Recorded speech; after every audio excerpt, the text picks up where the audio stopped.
Back again with another video.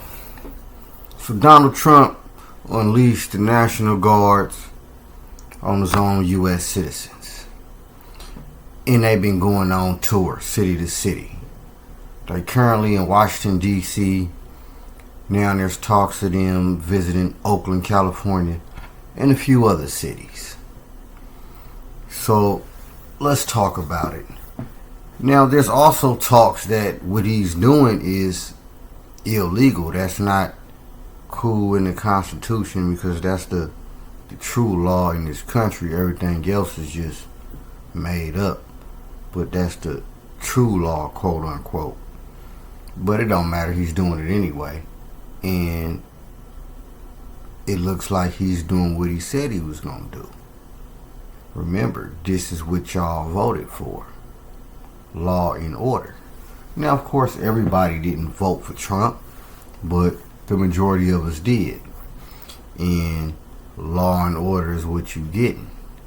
Now, they didn't necessarily specify. Of course, you just heard them speaking on it in speeches and talks, pointing stuff out, and he making good on it. That's what it's looking like. He making good on it. Now, don't get me wrong, that ain't cool, because one can easily look at it as like, hey, well, this kind of look like some of that New World Order talk. When you got military occupation, so now we in a military state, or what's the other word, the F word, the fascist state, and you already got ICE rounding folks up, for right or wrong, whatever, rounding folks up, snatching folks up. And then I hear they even recruiting. So they gonna get bigger. And then you got National Guard out here. So this easily can be interpreted or look like some of that New World Order stuff, that police state stuff. Because then eventually ICE and your local police department gonna join forces, and they gonna call it something else. And they be able to zoom from as far north as Canada to as far south as South America to come get you under the guise of some other stuff. But you get where I'm going. So this easily can be looked at as that. But on the surface, you getting what you voted for. Now, you probably didn't read the fine print, but you getting what you voted for. But then it's funny because it's a whole lot of talk going on. Whole lot of finger pointing and blaming.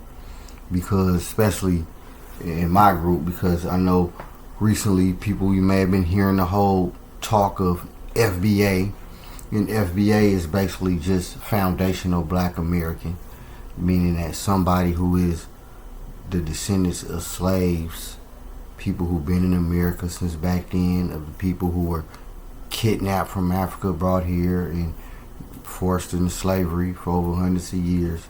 Their offspring is foundational Black Americans. Pretty much now, whether you want to call it, because it's pretty much the same as Black, Negro, African American. You know, those are titles. Like, Black is how we look, it's not who we are. So FBA is along the same lines. But then I've been hearing talk that, hey, well, y'all got caught up in what they call it. Well, you see how you turn your back when they was going after somebody else, now they going after y'all. Well, I don't necessarily look at it like that. But another thing I want to point out, well, a few things I want to point out. For one, I don't look at it like that. And second, although we are Black and proud, whether you want to call yourself FBA, African American, whatever, nigga, whatever, we are proud, and we do need to stand on our own and draw in the sand to the degree of not letting other groups exploit us culturally, financially, geographically, all of the above. You know, that's been the stance we should have been taking. But now, lately, we've been doing that. So, it looks like we just kind of like isolationism. Like we just turning our back on all that. But nah, and don't take it like that. And I don't care who you is, whether you FBA or you an immigrant, regardless, that ain't what's happening. You know, because for one, blacks, African Americans, we lead the fight when it comes to oppression because we have been the most oppressed. So whether we like it or not, it starts and ends with us. We the slave and the master. So we gonna have a natural solidarity with any group being oppressed on earth. I don't care where it's at in the whole solar system, any oppression, because we know what it feels like. We still being oppressed. So it ain't like it's our turn. Hell, they been in our house. They just leaving our house. They ain't even left our house. They left some people at our house, so they just going to y'all house now, if anything, by that rationale. So do away with all that talk. But as far as for us, black folks, we also don't want to isolate ourselves.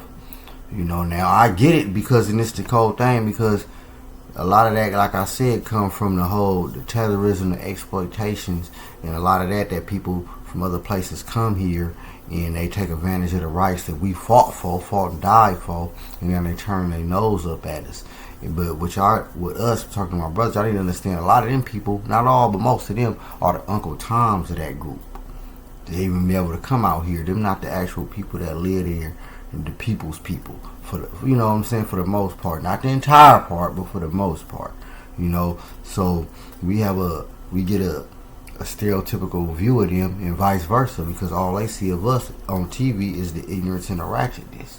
So that worked both ways, but at the same time, by us like saying, hey, pump the brakes, because that's the tone we should have been on as far as stopping people from taking advantage of us in all facets. So yeah, that's definitely the tone. You know, we gon' us first, to where we get our stuff together, then yeah, we can help you. So we definitely, but at the same time, nah, we ain't turning our backs on other people being oppressed. Nah, because we lead the fight in that, because we have been the most oppressed. So that's my response to that. So do away with all that talk. But as far as just Trump out here going city to city, man, that definitely ain't good. He shouldn't be doing that. You don't need to use the National Guard for that. This ain't no crisis or nothing like that. So why you got the National Guard now? A lot of it can just be for the optics, because it seemed like he just appeasing all his different his donors, asking certain voters, certain groups, certain political special interest groups or whatever, maybe not. Or he just doing what he said he was gonna do. Like, hey man, I told you I'm gonna bring these peoples out on everybody. I'm gonna go with this. So, and it could be some of all that. And y'all let me know. But regardless, it ain't cool. Regardless, that ain't the way I go about it, Trump. But hey, Trump ain't, as we see, they don't listen. And he's the president, man. He's just the face. Again, I can go down a rabbit hole, because this can be interpreted as some openings or something else, but maybe not. It could just be, and like he said, law and order. But at the same time, that's definitely a double-edged sword, and there's definitely a gray area, and this is where it needs to definitely be some checks and balances, since we just gonna talk U.S. politics and civics. As we know, ain't no need, ain't no crisis, so there's no need for the National Guard. But hey, whatever, man. But I will say this though, you definitely don't want to get caught up in that. So whatever you is or what you doing out there, man, you definitely need to move smooth, man. Stay safe, stay dangerous. And another thing, man, actually I can elaborate, man, because it's getting harder and harder. The city's stepping up the dial. So you really gonna have to know how to really pivot, man. You gotta think bigger and smarter, man. But that's definitely another video, man. Y'all let me know what y'all think, man. Bad News Brown breaking it down. I'm out.